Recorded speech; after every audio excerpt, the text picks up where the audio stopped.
Hi! Hello! నమస్తే. అందరూ బాగున్నారా? అందరూ బాగున్నారని జెప్పేసి అనుకుంటున్నాను.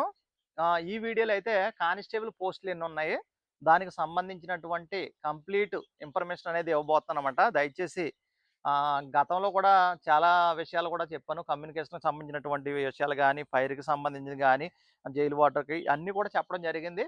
అయితే ఈసారి కొన్ని జనరల్ విషయాలతో పాటు కొంచెం కంప్లీట్ ఇన్ఫర్మేషన్ ఇచ్చేటువంటి ప్రయత్నం చేస్తాను. ఎందుకంటే చాలామంది "అన్నయ్య ఒకసారి కంప్లీట్‌గా ఏ పోస్టులున్నాయి కానిస్టేబుల్స్‌లో ఒకసారి చెప్పేసి కొన్ని ఎలిజిబిలిటీసు, దానికి సంబంధించినటువంటి ఏజు, క్వాలిఫికేషను, సెలక్షన్ ప్రాసెస్ అనేది చెప్పన్నా" అని చెప్పేసి చాలామంది కామెంట్ చేయడం జరుగుతుంది. సో, మీకు అందరికి అర్థమయ్యే రీతిగా నేనైతే ఈ వీడియోని ఎక్స్‌ప్లెయిన్ చేయబోతున్నాను. ఒకటికి 2 సార్లు చూసుకోండి. ఏదన్నా ఇంకా డౌట్ ఉన్నా కూడా మీరు కామెంట్ చేయొచ్చనమాట. ఇప్పుడు ప్రెజెంట్ వచ్చేసి మనకి జాబ్ క్యాలెండర్ అనేది ప్రకటించారు. జివో నంబర్ 81 అనేది ఇచ్చారన్నమాట. దాని ప్రకారంగా పోస్టులనేవి కూడా కొన్ని పోస్టులని చూపించడం జరిగింది. ఏ కానిస్టేబుల్ పోస్టులనేవి చూపించారు. నేను ఆల్రెడీ ఎస్ఐకి సంబంధించిన డీటెయిల్డ్ వీడియో అయితే చేశాను. ఎస్ఐకి సంబంధించి మీకేదైనా డౌట్ ఉంటే అక్కడికెళ్లి చూసుకోవచ్చు మీరు. వీడియోలో దొరుకుద్ది. ఇంకా లేట్ చేయకుండా వీడియోలోకెళ్ళిపోతే పోలీస్ కానిస్టేబుల్, సివిల్ కానిస్టేబుల్ అని చెప్పేసి 542 పోస్టులయితే చూపించారండి. పోలీస్ కానిస్టేబుల్ సివిల్ పోస్టులు 542 పోస్టులు చూపించారు. ఏఆర్ కానిస్టేబుల్స్ వచ్చేసి 205 పోస్టులు చూపించారు. కమ్యూనికేషన్‌కి సంబంధించి ఒక 200 పోస్టులయితే చూపించడం జరిగింది. అదేవిధంగా డ్రైవర్స్ అని చెప్పేసి 198 డ్రైవర్ కానిస్టేబుల్ చూపించారు. మెకానిక్ కానిస్టేబుల్స్ అని చెప్పేసి ఒక 15 చూపించారన్నమాట. పోలీస్ ఎఫ్ఈబీ అని చెప్పేసి ఒక పోస్ట్ చూపించారు. ఫైర్‌మ్యాన్ అని చెప్పేసి 158 ఫైర్ కానిస్టేబుల్స్, అదేవిధంగా డ్రైవర్ ఆపరేటర్స్, ఫైర్‌లోనే డ్రైవర్ ఆపరేటర్స్ అనమాట 147 పోస్టులున్నాయి. వాటర్ వచ్చేసి మెన్‌కి 150 పోస్టులు, ఉమెన్‌కి వచ్చేసి 21 పోస్టులు, ఏపీఎస్‌పీ అండ్ ఎస్‌ఆర్‌సీపీఎల్ అని చెప్పేసి 80 పోస్టులయితే చూపించడం జరిగిందండి. ఈ విధంగా కానిస్టేబుల్‌కి సంబంధించినటువంటి వేకెన్సీస్ అనేవి నోటిఫికేషన్‌లో చూపించడం జరిగిందనమాట. వీటికి వచ్చేసి ఎడ్యుకేషనల్ క్వాలిఫికేషన్ వచ్చేసి సాధారణంగా ఇంటర్మీడియేట్ క్వాలిఫికేషన్ అనేది ఉండాలి. ఇప్పుడు కమ్యూనికేషన్ లాంటిది గాని, డ్రైవర్స్‌కి సంబంధించి కొన్ని డ్రైవింగ్ లైసెన్స్ అవి ఉండాలి. కమ్యూనికేషన్ అయితే టెక్నికల్‌లో సంబంధించినటువంటి క్వాలిఫికేషన్స్ అనేవి ఉండాలండి. మిగిలినయన్నీ కూడా జనరల్‌లో ఉన్నటువంటి సివిల్ గాని, ఏఆర్ గాని, ఏపీఎస్‌పీ గాని, అదేవిధంగా ఫైర్ గాని, జైల్ వాటర్ వీటన్నిటికి కూడా ఇంటర్మీడియేట్ పాస్ అయితే సరిపోద్దనమాట. ఇంటర్మీడియేట్ పాస్ అయిన వాళ్ళందరూ కూడా వీటికి అప్లై చేసుకునేటువంటి అవకాశం ఉంటది. ఇప్పుడు సివిల్, ఏఆర్, అదేవిధంగా జైల్ వాటర్ పోస్టులకి వుమెన్స్ అప్లై చేసుకోవచ్చు. ఫైర్ కానిస్టేబుల్ గాని, ఏపీఎస్‌పీ వీటిలకి మాత్రం మెన్ మాత్రమే అప్లై చేసుకోవాల్సి ఉంటది. ఇక ఏజ్ వచ్చేసి 18-24 సంవత్సరాలు లాస్ట్ టైమ్ అనేది ఓసీ అభ్యర్థికి ఇవ్వడం జరిగింది. ఇప్పుడు ఏజ్ రిలాక్సేషన్ ఇస్తారా? పెంచుతారా? లేదా? నోటిఫికేషన్ వచ్చేటప్పుడు అవన్నీ కూడా మెన్షన్ చేయడం జరుగుతది. ఇక ఎస్సీ, ఎస్టీ, బీసీ, ఈడబ్ల్యూఎస్ అభ్యర్థులకు ఒక 5 ఇయర్స్ ఏజ్ రిలాక్సేషన్ ఇవ్వడం వల్ల 29 ఇయర్స్ వరకు అప్లై చేసుకోవచ్చు. సర్వీస్ కానిస్టేబుల్స్ కూడా ఒక 5 ఇయర్స్ ఏజ్ రిలాక్సేషన్ ఇచ్చారు.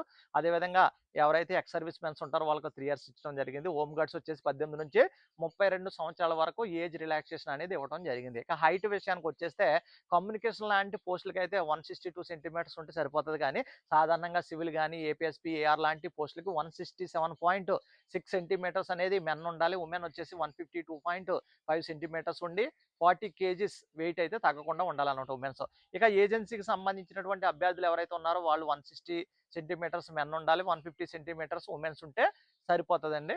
సరిపోతది. ఇది ఆహ్, హైట్‌కి సంబంధించి చెస్ట్ అందరికి కూడా తెలిసిందే. చెస్ట్ 86.3 సెంటీమీటర్స్ ఉండాలి. ఎక్స్‌పెన్షన్ అనేది 5 సెంటీమీటర్స్ ఎక్స్‌పెన్షన్ అనేది అవ్వాలన్నమాట. తర్వాత ప్రాసెస్‌లో ప్రిలిమ్స్ ఎగ్జామ్ ఉంటది. ఈ ప్రిలిమ్స్ ఎగ్జామ్స్ అనేది 200 మార్క్స్ ఉంటదన్నమాట ప్రిలిమ్స్.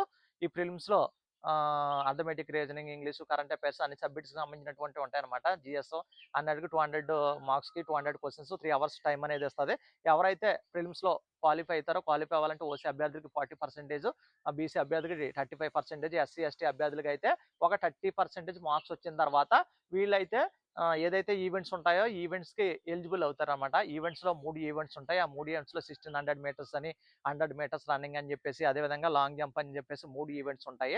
కంపల్సరీగా సివిల్ అప్లై చేసుకునేవాళ్ళు గాని ప్రతి ఒక్కరు కూడా 1600 మీటర్స్ అనేది క్వాలిఫై అవ్వాలన్నమాట. దానికి 1600 మీటర్స్‌కొచ్చేసి 8 మినిట్స్ టైమ్ అనేది ఇవ్వడం జరిగింది. ఇక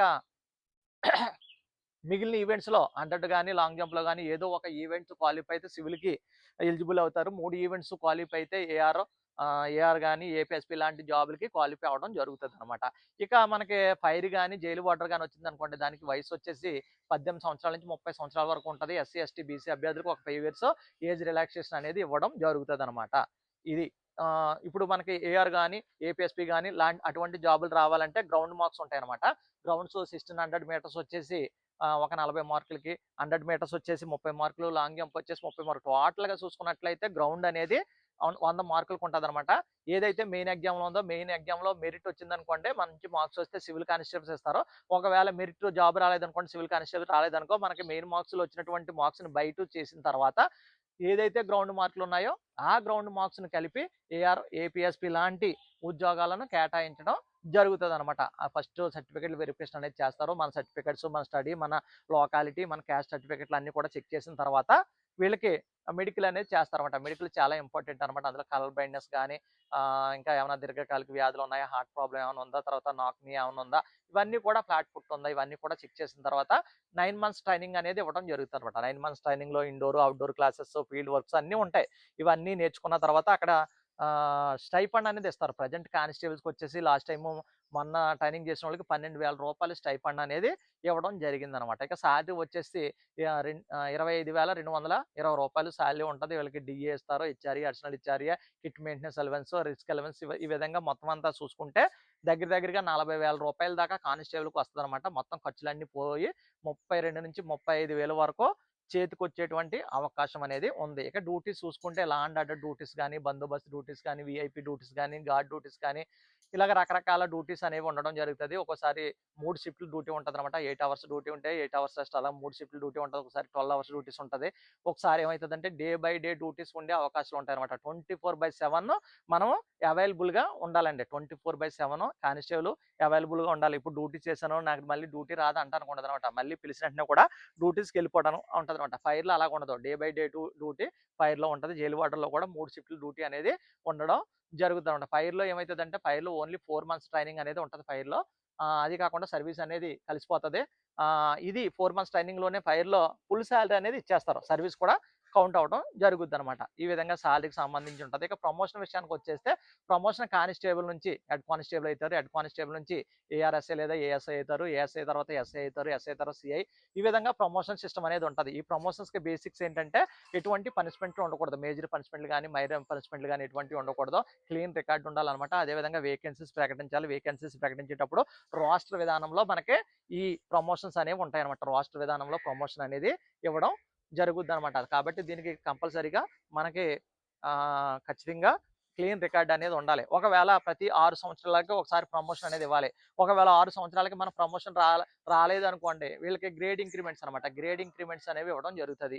ఇది ఈ విధంగా టోటల్‌గా చూసుకున్నట్లయితే కానిస్టేబుల్‌కి సంబంధించి టోటల్‌గా ఈ విధంగా ఉంటది. మరొకసారి చెప్తున్నాను. సివిల్ కానిస్టేబుల్ గాని, ఏఆర్‌కి గాని, జైల్ వార్డర్‌కి గాని ఉమెన్స్ ఎలిజిబుల్ ఉంటారన్నమాట. మిగిలిన పోస్టులకి ఉంటారన్నమాట. మెన్ ఉంటారు. అంటే కొన్ని పోస్టులకి మెన్ మాత్రమే ఉంటది. ఇప్పుడు ఏపీఎస్‌పీ ఉందనుకోండి, అదేవిధంగా ఫైర్ ఉందనుకోండి, దీనికి మెన్ మాత్రమే ఎలిజిబుల్ ఉంటారన్నమాట.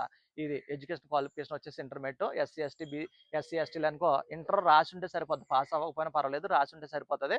చాలా మంది అడుగుతున్నారు ఓపెన్ ఇంటర్ సరిపోద్దా అని చెప్పేసి అడుగుతున్నారు. ఓపెన్ ఇంటర్ కూడా సరిపోతదన్నమాట. హైట్ వచ్చేసి 167.6 సెంటీమీటర్స్ ఉండాలని చెప్పేసి అన్నాను. ఫిమేల్ వచ్చేసి 152.5 సెంటీమీటర్స్ ఉండాలి. 3 ఈవెంట్స్ ఉంటాయి. 3 ఈవెంట్స్‌లో సివిల్‌కి అయితే 1600 మీటర్స్‌తో పాటు 100 గాని, లాంగ్ జంప్‌లో గాని ఏదో ఒక ఈవెంట్ క్వాలిఫై అయితే సరిపోతది. కానీ ఏఆర్, ఏపీఎస్‌పీ లాంటి ఉద్యోగాలు రావాలంటే 3 ఈవెంట్స్ కూడా క్వాలిఫై అవ్వాలి. ఇది కానిస్టేబుల్‌కి సంబంధించి టోటల్ సెలక్షన్ ప్రాసెస్ అయితే ఈ విధంగా ఉంటది. నేను ఫైర్ కానిస్టేబుల్‌కి సంబంధించిన వీడియో చేశాను. సివిల్ కానిస్టేబుల్ చేశాను. ఏపీఎస్‌పీ చేశాను. ఏఆర్ చేశాను. అదేవిధంగా జైలు వార్డర్‌కి సంబంధించింది చేశాను. కమ్యూనికేషన్‌కి సంబంధించినటువంటి వీడియోస్ మీకు ఉంటాయి. ఎస్ఐకి సంబంధించినవి ఉంటాయి. అదేవిధంగా కానిస్టేబుల్ డ్యూటీస్ ఏం చేస్తారో అవన్నీ చేశాను. ప్రమోషన్స్ వీడియోస్ చేశాను.